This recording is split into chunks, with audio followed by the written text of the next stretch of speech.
Welcome to basic academy. Basic একাডেমিতে আপনাদের সকলকে স্বাগত। আমাদের আজকের ভিডিওতে আলোচনার বিষয় নাউন।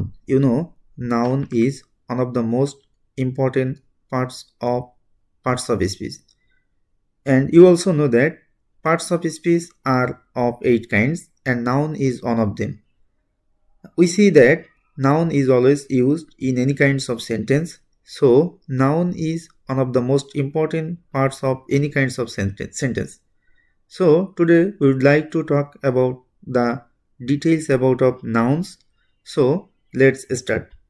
এখানে আমরা দেখতে পাচ্ছি নাউন কোনো ব্যক্তি, বস্তু, প্রাণী, স্থানের নাম, অবস্থার নাম, কোনো কিছুর সমষ্টির নাম, কাজের নাম এবং কোয়ালিটির নামকে নাউন বলে। তাহলে নাউনকে আমরা বিভিন্নভাবে সংজ্ঞায়িত করতে পারি। এখানে আমি আমার মতো করে একটা সংজ্ঞা দিলাম। নাউনের সম্পর্কে মূল ধারণা সেটা হলো কোনো ব্যক্তি, বস্তু বা যে কোনো কিছুর নামকে নাউন বলা। তাহলে যে ওয়ার্ড দ্বারা কোনো কিছুর নাম বোঝায় মূলত সেটি হলো নাউন। এটা এক এক জায়গায় সংজ্ঞা এক এক রকমভাবে দেওয়া যেতে পারে। সুতরাং নাউন চেনার কয়েকটি উপায় আমরা এখানে দেখব। সেটা হলো কোনো শব্দের পূর্বে আর্টিকেল অর্থাৎ এ অ্যান্ড দা থাকলে সেটি নাউন হয়। আবার কোনো শব্দের পূর্বে ডিটারমিনার অর্থাৎ a and the, 1 2 3, some many few, এরকম কিছু ওয়ার্ড আছে যেগুলোর নাম হলো ডিটারমিনার। তাহলে যদি কোনো ওয়ার্ডের সামনে বা শুরুতে এই ডিটারমিনার থাকে তাহলে সেটাকে আমরা নাউন বলতে পারি। আবার বলা হচ্ছে প্রিপোজিশনের পরে নাউন বসে, অর্থাৎ preposition in, of, for, by, with, after, before এগুলোর পরে যে ওয়ার্ডটা থাকবে সেটি সাধারণত নাউন হয়। নাউন চেনার আরও কয়েকটি এখানে ক্রাইটেরিয়া আছে। যেমন সাধারণত কোনো শব্দের শেষে TION, SION, NESS, MENT, HWD, ISM, SHIP, DOM, CE, CY, ER, OR, ITY, TH, AGE, URE ইত্যাদি থাকলে শব্দটি নাউন হয়। অর্থাৎ কোনো ওয়ার্ডের শেষে যদি আমরা এইসব ওয়ার্ডগুলো দেখতে পাই তাহলে সেটি সাধারণত নাউন হবে। সো এখন আমরা দেখব kinds of noun. Nouns are of 5 kinds. Number 1 proper noun, number 2 common noun, number 3 collective noun, number 4 material noun, number 5 abstract noun. তো আমরা দেখলাম নাউন প্রধানত 5 প্রকার। এখন আমরা এই 5 প্রকার নাউন সম্পর্কে বিস্তারিত দেখে নেব। প্রপার নাউন বলা হচ্ছে নির্দিষ্ট ব্যক্তি, বস্তু, প্রাণী এবং স্থানের নামকে প্রপার নাউন বলা হয়। অর্থাৎ কোনো সুনির্দিষ্ট ব্যক্তি, সুনির্দিষ্ট বস্তু, সুনির্দিষ্ট প্রাণী, সুনির্দিষ্ট কোনো স্থানের নাম যদি থাকে তাহলে সেটাকে আমরা বলবো প্রপার নাউন। আমরা এখানে কয়েকটা এক্সাম্পলস দেখে নিতে পারি। ফারাবি একটা ছেলের নাম, শিউলি একটা মেয়ের নাম, রোজ একটা ফুল, কাউ একটা প্রাণী, ঢাকা একটা শহর, পদ্মা একটা নদী, ম্যাঙ্গো একটা ফল, বাংলাদেশ একটা দেশ, আর্থ পৃথিবী একটা গ্রহ, উপগ্রহ যাই বলি না কেন। তো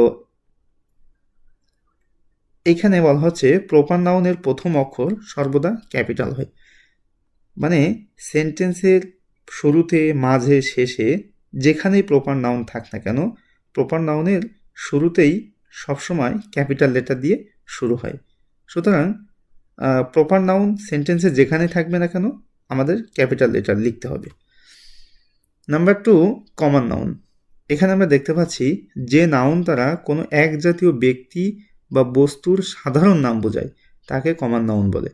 এক্সাম্পলসে বলা হচ্ছে ম্যান কোনো একজন ব্যক্তি নয়, ম্যান দ্বারা পৃথিবীর সব মানুষকে বোঝায়, বয় দ্বারা পৃথিবীর সব বালককে বোঝায়, গার্ল দ্বারা পৃথিবীর সব মেয়েকে বোঝায়, ফ্লাওয়ার দ্বারা এনি কাইন্ডস অফ ফ্লাওয়ার যে কোনো প্রকার ফুলকে বোঝায়, অ্যানিমাল দ্বারা প্রাণী অর্থাৎ যে কোনো প্রকার প্রাণী, ছাগল, গরু, ভেড়া ইত্যাদি, সিটি মানে পৃথিবীর সব শহরকে বোঝায়, রিভার পৃথিবীর যে কোনো নদীকে বোঝায়, ফ্রুট পৃথিবীর বা যত প্রকার ফল আছে সবগুলোকে বোঝায়, সেম কান্ট্রি পৃথিবীর সব দেশ, প্ল্যানেট মানে গ্রহ।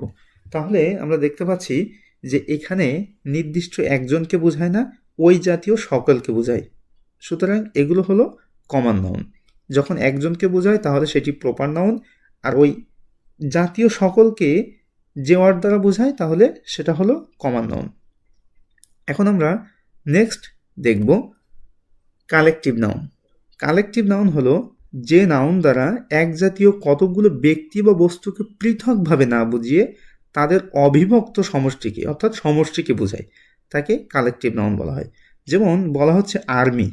আর্মি হলো এই আর্মি দ্বারা পুরা আর্মির যে টিম, একটা গ্রুপ, সেটাকে বোঝায়, একজন আর্মিকে না, পুরা আর্মি বাহিনীটাকে বোঝায়। আবার বলা হচ্ছে টিম। টিম কখনো একজন দ্বারা হয় না, সমন্বিত একটা গ্রুপ, একটা সমষ্টিকে বোঝায়। ঠিক একইভাবে লিগ, লিগ অর্থাৎ দল।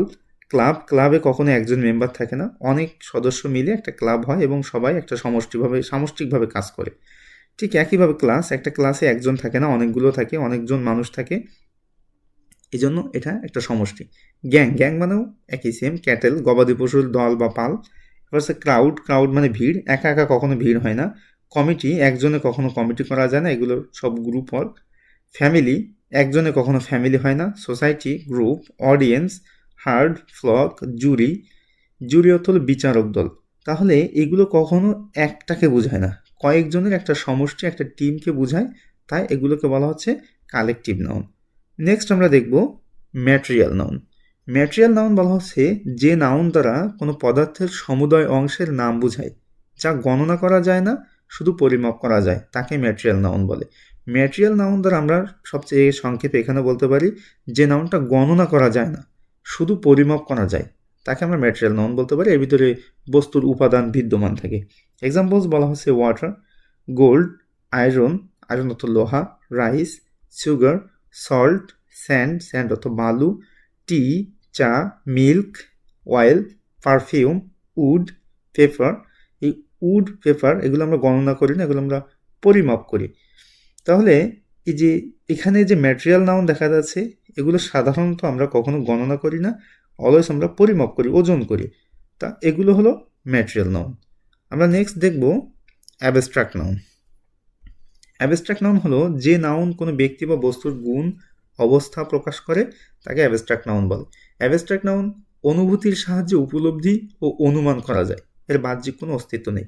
অ্যাবস্ট্রাক্ট অর্থই হলো বিমূর্ত, অর্থাৎ এই নাউনটাকে দেখা যায় না, এটা অনুভূতি অথবা উপলব্ধি অথবা অনুমান করা যায়। তো এগুলো মানুষের বিশেষ করে দোষ গুণাবলীকে সাধারণত বোঝায়। তাহলে আমরা এক্সাম্পল দেখি, চাইল্ডহুড, হ্যাপিনেস, অনেস্টি, অনেস্টি একটা সততা, হ্যাপিনেস সুখ, ফ্রিডম স্বাধীনতা, কাইন্ডনেস এগুলো কখনোই দেখা যায় না, জাস্ট অনুভব করতে হয়, উপলব্ধি করতে হয়, অনুমান করতে হয়। পোভার্টি দারিদ্রতা, স্ট্রেংথ শক্তি, ট্রুথ সত্য, এগুলো অ্যাবস্ট্রাক্ট নাউন। আমরা নাউন সম্পর্কে আরও একটু বিস্তারিত দেখে নেব। এখানে বলা হচ্ছে নাউনকে আবার আমরা দুই ভাগে ভাগ করতে পারি। Number 1 countable noun, number 2 uncountable noun.